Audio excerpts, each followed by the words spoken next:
بسم اللہ الرحمن الرحیم. میں ہوں doctor Ghulam Shabbir, president elect P M A Punjab. آج ینگ ڈاکٹرز پر جو تشدد کیا گیا ہے میں اس کی پرزور مذمت کرتا ہوں. پاکستان میڈیکل کمیشن ایک ریگولیٹر ہے اور وہاں پہ کسی بھی ڈاکٹر کا جا کر اپنے مسائل بتانا اس کا بنیادی حق ہے. آج جو کچھ پولیس نے وہاں پہ کیا یہ ایک انسٹیٹیوشنل دہشت گردی کی شرمناک مثال ہے. آج فواد چودھری صاحب نے ایک پریس بریفنگ میں یہ بتایا کہ پاکستان میڈیکل کمیشن نے پرائم منسٹر صاحب کو ایم ڈی کیٹ اور این ایل ای کے بارے میں بریفنگ دی ہے. انہوں نے یہ بتایا کہ ان کی حکومت میڈیکل ایجوکیشن کو انٹرنیشنل سٹینڈرڈز پر لے کر آنا چاہتی ہے, اور ایم ڈی کیٹ کے بارے میں انہوں نے یہ بتایا اور انہوں نے وہی کچھ بتایا جو ان کو کہا گیا کہ یہ بتائیں کہ ایک دن میں اتنے زیادہ ٹیبس کا ارینج کرنا مشکل ہوتا ہے, اس لیے اس ٹیسٹ کو پورے مہینے پہ پھیلا کے دیا گیا. میری آپ سے عرض یہ ہے کہ ٹیبس پہ ٹیسٹ لینے کی کیا مجبوری تھی؟ اگر ٹیسٹ ایک ہی تمام بچوں سے لیا جائے, کیونکہ انٹرنس ایگزام ہے, مقابلے کا امتحان ہے, سو تمام بچوں سے ایک ہی دن میں ایک ہی طرح کا پیپر لینا ہو تو چاہے وہ آپ ٹیبس کے اوپر لیں یا آپ پیپرز کے اوپر لیں, شرط یہ ہے کہ ایک ہی طرح کا پیپر سب بچوں سے لیا جائے اور ایک ہی دن میں لیا جائے. تو پھر تو آن لائن ہو یا پین اینڈ پیپر کے ساتھ ہو, اس کے اوپر کوئی فرق نہیں پڑتا, لیکن ہر روز ہر بچے کا مختلف پیپر ہونا یہ انٹرنیشنلی کہیں بھی نہیں ہوتا. آپ کے ساتھ انڈیا موجود ہے, وہاں پہ 18 لاکھ بچوں نے ایک ہی دن میں پین اینڈ پیپر کے ساتھ امتحان دیا, اور وہ انفارمیشن ٹیکنالوجی میں ہم سے بہت آگے. میری فواد چودھری صاحب سے یہ گزارش ہے کہ آپ کو اور پرائم منسٹر صاحب کو بالکل یک طرفہ بریفنگ دی گئی ہے.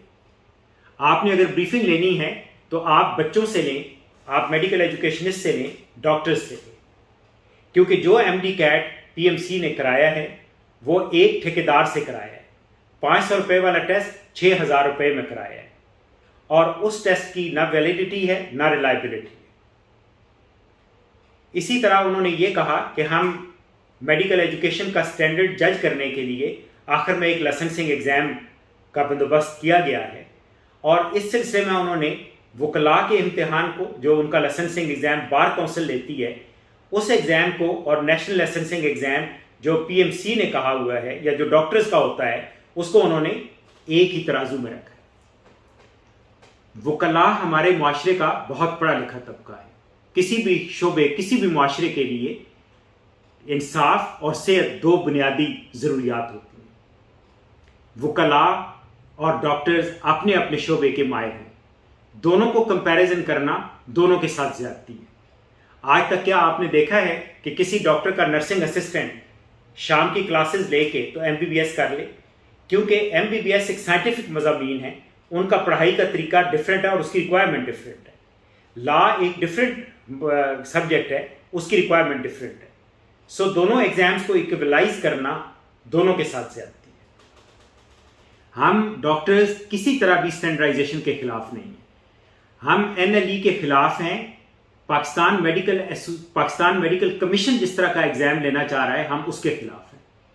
ہم ریٹروسپیکٹو این ایل ای کے خلاف ہیں, اور این ایل ای کو پراپر پلان کر کے لیں, جس طرح یو ایس اے نے پلان کیا تو اس کے 16 سال کے بعد ایگزیکیوٹ کیا. یو کے نے ایگزام لینا ہے 2017 میں پلان کیا, اور 2022 میں لینا تھا, جو کہ اب 2024 میں لیں گے. اور یہ ایگزام اتنے سٹینڈرڈز کے ایگزام ہوتے ہیں کہ اس کے بعد کسی پوسٹ گریجویٹ انٹرنس ایگزام کی ضرورت نہیں ہوتی. سو اگر تو آپ اس طرح کا ایگزام لیں, ہم آپ کے ساتھ ہیں, لیکن جس طرح کا ایگزام آپ لینا چاہتے ہیں یہ ایگزام بالکل ہمیں قابل قبول نہیں. میری آپ سے یہ التماس ہے کہ آپ برائے مہربانی بریفنگ لیں, جس میں آپ ہمیں بھی بلائیں اور آپ ان کو بھی بلائیں. پھر آپ یہ موازنہ کریں کہ یہ جو ڈاکٹرز کے بارے میں یہ روزانہ سوشل میڈیا پہ چیخا جا رہا ہے کہ ڈاکٹر سٹینڈرڈائزیشن کے خلاف ہیں, یہ بالکل غلط ہے. ہم کسی طرح بھی, یہ واضح میں کر دینا چاہتا ہوں کہ ہم کسی طرح بھی سٹینڈرڈائزیشن کے خلاف نہیں ہیں. ہم چاہتے ہیں کہ میڈیکل ایجوکیشن ایک سٹینڈرڈ کی ہو, انٹرنس ایگزام کرپشن سے پاک ہو, اور اسی طریقے سے ہو جیسے انٹرنیشنلی ہوتا ہے. ایک ہی سٹینڈرڈ پہ سب بچوں کو ایک ہی طرح جج کرنا چاہیے. اور NLE جو ایگزام ہے وہ اسی طرح ہو جیسے ڈیولپ ورلڈ کے اندر ہوتا ہے, اور یہ PMC کے تھرو اس ٹھیکیدار کے تھرو بالکل نہیں ہونا. اور یہ جو MD-CAT PMC نے لیا ہے یہ کرپشن پرون ایگزام. ہم یہاں پہ یہ بھی ذکر کرنا چاہیں گے کہ فیصل سلطان صاحب نے جو یہ کہا ہے کہ MD-CAT کے سلسلے میں پوسٹ ایگزام انالیسس کرا کے اسٹوڈنٹس کے تحفظات دور کیے جائیں گے. ہم یہ کہتے ہیں کہ آپ نے یہ بات کہہ کے ایڈوکیٹ علی رضا صاحب کی اور ارشد تقی صاحب کی بات کو اتھینٹیکیٹ کر دیا جو وہ کئی دنوں سے کہہ رہے ہیں. ہمیں جو MD-CAT پہ ہمیں اور جو اسٹوڈنٹس کو MD-CAT پہ اعتراضات ہیں وہ صرف یہ نہیں ہے کہ چند اعتراضات نہیں ہیں بلکہ بہت سارے اعتراضات ہیں, جن میں سے ایک اعتراض یہ ہے کہ MCQs آؤٹ آف سلیبس بھی آئے ہوئے اور MCQs فالٹی ہیں. جبکہ مین اعتراضات اس کے علاوہ بھی ہیں کہ جیسے یہ ہے کہ ٹھیکیدار سے کیوں کرایا گیا, ایک دن کیوں نہیں کرایا گیا, ہر بچوں کا ڈیفیکلٹ لیول کیوں علیحدہ ہے, کیوں بچوں کو ان کا ٹیسٹ نہیں دیکھنے دیا جا رہا, کیوں غلط MCQs ڈالے گئے ہیں, اور کیسے پتہ چل سکتا ہے کہ جو بچے نے لکھا ہے وہی والا ادھر رجسٹرڈ ہوا ہے. سو برائے مہربانی آپ سے یہ التماس ہے کہ آپ انکوائری آرڈر کریں. اس انکوائری کے اندر بچوں کو بھی بلائیں, آپ اس انکوائری کے اندر میڈیکل ایجوکیشن والوں کو بھی بلائیں, اس انکوائری کے اندر ڈاکٹر کی تنظیم کو بھی بلائیں, اور اس میں PMC والوں کو بھی بلائیں, پاکستان میڈیکل کمیشن کے جو لوگ ہیں ان کو بھی بلائیں, اور پھر آپ فیصلہ کریں کہ غلطی کہاں پہ ہے. اور میں پھر یہ ریٹریٹ کرتا ہوں کہ ہم ڈاکٹرز پہ تشدد کے شدید خلاف ہیں. ہم ینگ ڈاکٹرز کے ساتھ ہیں, اور اگر ینگ ڈاکٹرز پہ یا کسی بھی ڈاکٹرز پہ تشدد کیا گیا تو ہم آخری حد تک جائیں گے. ہم اس MD-CAT کو جو PMC نے ایک ٹھیکیدار سے کرایا ہے ہم اس کو بالکل نہیں مانتے. پوسٹ ایگزام انالیسس کا لالی پاپ بالکل نہ دیا جائے. اور NLE موجودہ NLE جس طریقے میں ہے, جس صورت میں ہے, اس کو بھی ہم نہیں مانتے. NLE کرانا ہے تو ریٹروسپیکٹو نہیں ہونا چاہیے, اور NLE اسی سٹینڈرڈ کا ہونا چاہیے جس طرح انٹرنیشنلی ہوتا ہے.